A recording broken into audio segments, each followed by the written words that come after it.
దేవుని నామానికే మహిమ కలుగును గాక. 2 సమూయేలు గ్రంథము 16వ అధ్యాయం చదువుకుందామండి. ఈరోజు దావీదు కొండ శిఖరము అవతల కొంచెము దూరము వెళ్ళిన తరువాత మెఫీబోషెతు సేవకుడైన సీబా గంతలు కట్టిన 2 గాడిదలను తీసుకుని వచ్చెను.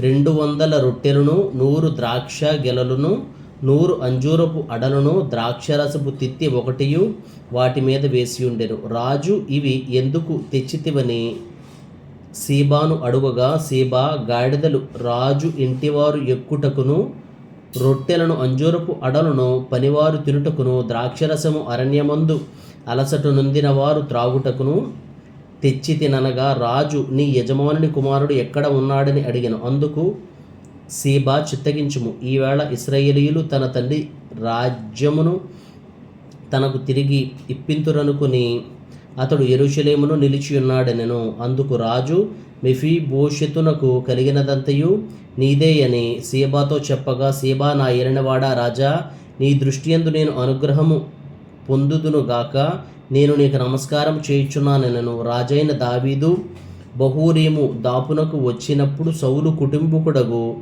గెరా కుమారుడైన షిమీ అనునొకడు అచ్చట నుండి బయలుదేరి వచ్చెను. అతడు వెంట నడుచుచు దావీదును శపించుచు, జనులందరూ బలాఢ్యులందరూ దావీదు ఇరుపార్శ్వముల నుండగా రాజైన దావీదు మీదను అతని సేవకులందరి మీదను రాళ్ళు రువ్వుచూ వచ్చెను. 7వ వచనం నుంచి చదువుతున్నానండి. ఈ షిమీ, నరహంతకుడా, దుర్మార్గుడా, చీపో, నీ వేల వలనని నీవు వెళ్ళగొట్టిన సౌలు ఇంటివారి హత్యను యెహోవా నీ మీదికి రప్పించి, యెహోవా నీ కుమారుడైన అబ్షాలోము చేతికి రాజ్యమును అప్పగించి ఉన్నాడు. నీవు నరహంతకుడవు గనుకనే నీ మోసములో నీవు చిక్కుబడి ఉన్నావని చెప్పి రాజును శపింపగా, సెరూయా కుమారుడైన అబీషై, ఈ చచ్చిన కుక్క నా ఏలిన వాడవును రాజువు నగు నిన్ను శపింపనేలా, నీ చిత్తమైతే నేను వానిని చెరబోయి వాని తల ఛేదించి వచ్చేదనెను. అందుకు రాజు, సెరూయా కుమారులారా, మీకును నాకును ఏమి పొందు? వానిని శపింపనీయుడి, దావీదును శపింపుమని యెహోవా వానికి సెలవీయగా, నీవు ఏలాగున ఎందుకు చేయుచున్నావని ఆక్షేపణ చేయగలవాడెవడని చెప్పి అబీషైతోనూ తన సేవకులందరితోనూ పలికినదేమనగా, నా కడుపున పుట్టిన నా కుమారుడే నా ప్రాణం తీజూచుండగా ఈ బెన్యామీనీయుడు ఈ ప్రకారం చేయుట ఏమి ఆశ్చర్యము?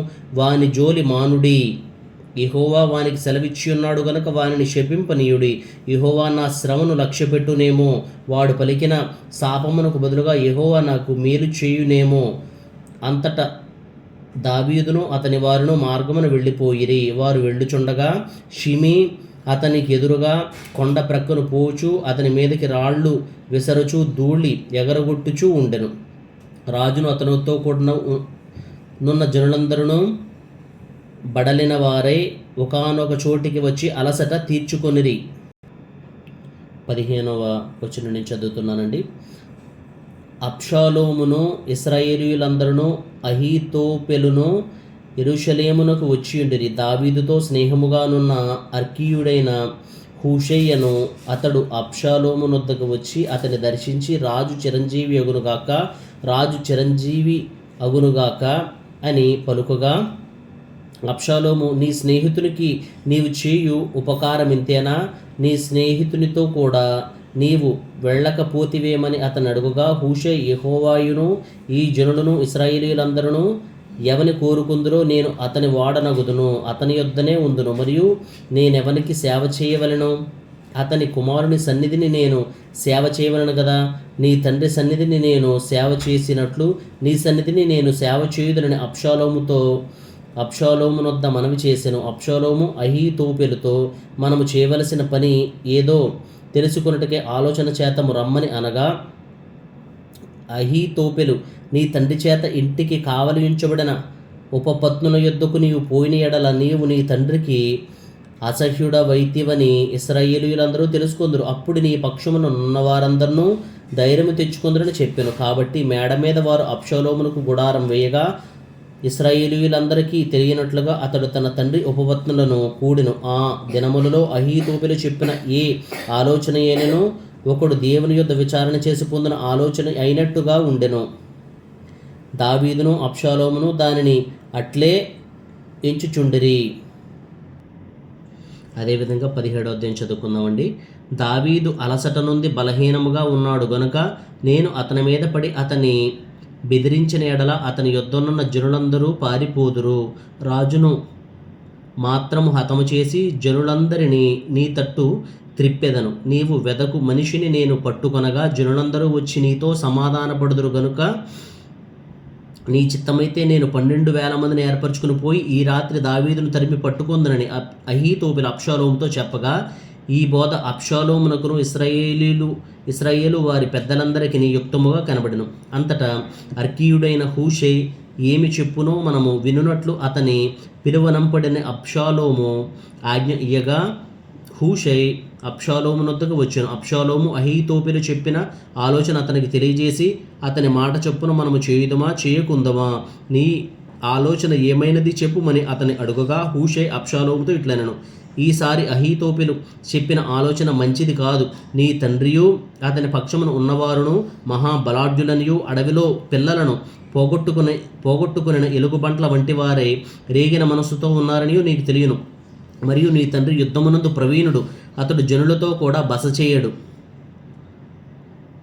అతడేదో ఒక గుహయందో మరి ఏ స్థలమందో దాగియుండును. కాబట్టి నీ వారిలో కొందరు యుద్ధారంభమందు కూలగా చూచి జనులు వెంటనే ఆ సంగతిని బట్టి అబ్షాలోము పక్షమున నున్నవారు ఓడిపోయిరని చెప్పుకుందురు. నీ తండ్రి మహాబలాఢ్యుడనియు అతని పక్షపు వారు ధైర్యవంతులనియు ఇశ్రాయేలీయులందరూ ఎరుగుదురు గనుక సింహపు గుండె వంటి గుండె గలవారు సైతము దిగులు నొందుదురు. 11వ వచనం నుంచి చదువుకుందామండి. కాబట్టి నా ఆలోచన ఏమనగా, దాను నుండి బయర్షబా వరకు లెక్కకు సముద్రపు ఇసుకరేణువులంత విస్తారముగా ఇశ్రాయేలీయులను అందరినీ నలుదిశల నుండి నీ యొద్దకు సమకూర్చి నీవు స్వయంగా యుద్ధమునకు పోవలను. అప్పుడు మనము అతడు కనబడిన స్థలములలో ఏదో ఒకదానియందు అతని మీద పడుదుము. నేల మీద మంచుపడు రీతిగా మనము అతని మీదకి వచ్చిన ఎడల అతని పక్షపు వారిలో ఒకడును తప్పించుకొనజాలడు. అతడు ఒక పట్టణంలో చొచ్చిన ఎడల ఇశ్రాయేలీయులందరూ ఆ పట్టణమునకు త్రాళ్ళు తీసుకుని వచ్చి ఒక చిన్న రాయి అచ్చట కనబడకుండా దానిని నదిలోనికి లాగుదురు. అబ్షాలోమును ఇశ్రాయేలీయులందరూ ఈ మాట విని అర్కీయుడగు హూషై చెప్పిన ఆలోచన అహీతోపెలు చెప్పిన దానికంటే యుక్తమని చెప్పుకొనిరి. ఏలయనగా యెహోవా అబ్షాలోము మీదకి ఉపద్రవమును రప్పించగలందులకై అహీతోపెలు చెప్పిన యుక్తిగల ఆలోచనను వ్యర్థము చేయ నిశ్చయించి ఉండెను. కాబట్టి హూషై అబ్షాలోమునకును ఇశ్రాయేలు వారి పెద్దలందరికీ అహీతోపెలు చెప్పిన ఆలోచనను తాను చెప్పిన ఆలోచనను యాజకులకు సాదోకుతోనూ అబ్యాతారుతోనూ తెలియజెప్పి, మీరు త్వరపడి ఈ రాత్రి అరణ్యమందు ఏరు దాటు స్థలములో ఉండవద్దనియు రాజును అతని పక్షమందున్న జనులందరూ నశింపకుండునట్లు శీఘ్రముగా వెళ్ళిపోవుడనియు దావీదునకు వర్తమానం పంపుడని చెప్పెను. తాము పట్టణము తట్టు వచ్చిన సంగతి తెలియబడకయుండునట్లు యోనాతానును అహిమయస్సును ఏన్ రోగేలు దగ్గర నిలిచియుండగా పనికత్తె యొక్కతే వచ్చి హూషై చెప్పిన సంగతిని వారికి తెలియజేయగా వారు వచ్చి రాజైన దావీదుతో దాన్ని తెలియజెప్పిరి. తాను వారిని కనుగొనిన సంగతి పనివాడు ఒకడు అబ్షాలోమునకు తెలిపెను. గాని వారిద్దరూ వేగరముగా పోయి బహూరీములో ఒకని ఇల్లు చేరి అతని ఇంట ముంగిట ఒక బావి ఉండగా దానిలో దిగి దాగి ఉండిరి. ఆ ఇంటి ఇల్లాలు ముతక గుడ్డ ఒకటి తీసుకుని వచ్చి బావి మీద పరచి దానిపైన గోధుమ పిండి ఆరబోసును గనుక వారు దాగిన సంగతి ఎవరికినీ తెలియకపోయిను. అబ్షాలోము సేవకులు ఆ ఇంటి ఆమె యుద్ధకు వచ్చి అహిమయస్సును యోనాతానును ఎక్కడ ఉన్నారని అడుగగా ఆమె వారు ఏరు దాటిపోయిరని వారితో చెప్పెను గనుక వారు పోయి వెదకి వారిని కానక యెరూషలేమునకు తిరిగి వచ్చిరి. 21వ వచనం నుంచి చదువుతున్నానండి. వారు వెళ్ళిన తరువాత యోనాతానును అహీమయస్సును బావిలో నుండి బయటకు వచ్చి దావీదునొద్దకు పోయి అహీతోపెలు అతని మీద చేసిన ఆలోచన తెలియజేసి, నీవు లేచి త్వరగా నది దాటవలసినదని అతనితో చెప్పగా దావీదును అతని యుద్ధనున్న జనులందరూ లేచి యోర్దాను నది దాటిరి. తెల్లవారునప్పటికీ నది దాటక ఉండినవాడు ఒకడునూ లేకపోయిను. అహీతోపెలు తాను చెప్పిన ఆలోచన జరగకపోవుట చూచి గాడిదకు గంతకట్టి ఎక్కి తన ఊరనున్న తన ఇంటికి పోయి తన ఇల్లు చక్కబెట్టుకొని ఉరిపోసుకొని చనిపోయెను. జనులు అతని తండ్రి సమాధి యందు అతనిని పాతిపెట్టిరి. దావీదు మహనయీమునకు రాగా అబ్షాలోమును ఇశ్రాయేలీయులందరూ యోర్దాను నది దాటి వచ్చిరి. అబ్షాలోము యోవాబునకు మారుగా అమాసాను సైన్యాధిపతిగా నియమించెను. ఈ అమాసా ఇత్రా అను ఇశ్రాయేలీయుడు యోవాబు తల్లి అయిన సెరూయా సహోదరియగు నాహాషు కుమార్తె అయిన అబీగయీలు నొద్దకు పోయినందున పుట్టినవాడు. అబ్షాలోమును ఇశ్రాయేలీయులను గిలాదు దేశంలో దిగియుండిరి. దావీదు మహనయీమునకు వచ్చినప్పుడు అమ్మోనీయుల రబ్బా పట్టణపు వాడైన నాహాషు కుమారుడగు షోబీయును లోదెబారు ఊరివాడగు అమ్మీయేలు కుమారుడైన మాకీరును రోగెలీము ఊరివాడగు గిలాదీయుడు అయిన బర్జిల్లయు అరణ్యమందు జనులు అలసినవారే ఆకలిగొని దప్పిగొనియుందురని తలంచి పరుపులు, పాత్రలు, కుండలు, గోధుమలు, యవలు, పిండి వేచిన గోధుమలు, కాయధాన్యములు, చిక్కుడు కాయలు, పేలాలు, తేనె, వెన్న, గొర్రెలు, జున్ను ముద్దలు దావీదును అతని యొద్దనున్న జనులను భోజనము చేయుటకై తీసుకుని వచ్చిరి. ఆమెన్. అదేవిధంగా మనము కీర్తన గ్రంథము 144 అధ్యాయం చదువుకుందామండి. దావీదు కీర్తన. నాకు ఆశ్రయ దుర్గమగు యెహోవా సన్నుతింపబడునుగాక. ఆయన నా చేతులకు యుద్ధమును, నా వ్రేళ్లకు పోరాటమును నేర్పువాడై ఉన్నాడు. ఆయన నాకు కృపానిధి, నా కోట, నా దుర్గము, నన్ను తప్పించువాడు, నా కేడము, నేను ఆశ్రయించువాడు. ఆయన నా జనులను నాకు లోపరచువాడై ఉన్నాడు. యెహోవా, నీవు నరులను లక్ష్యపెట్టుటకు వారు ఏ పాటివారు? నీవు వారిని ఎన్నిక చేయుటకు మనుషులు ఏ పాటివారు? నరులు ఒట్టి ఊపిరిని పోలియున్నారు, వారి దినములు దాటిపోవు నీడవలే ఉన్నవి. యెహోవా, నీ ఆకాశమును వంచి దిగిరమ్ము, పర్వతములు పొగరాజునట్లు నీవు వాటిని ముట్టుము, మెరుపులు మెరిపించి వారిని చెదరగొట్టుము, నీ బాణములు వేసి వారిని ఓడగొట్టుము, పైనుండి నీ చెయ్యి చాచి నన్ను తప్పింపుము. మహాజలముల్లో నుండి, అన్యుల చేతిలో నుండి నన్ను విడిపింపుము. వారి నోరు వట్టి మాటలాడుచున్నది, వారి కుడి చెయ్యి అబద్ధముతో కూడి ఉన్నది.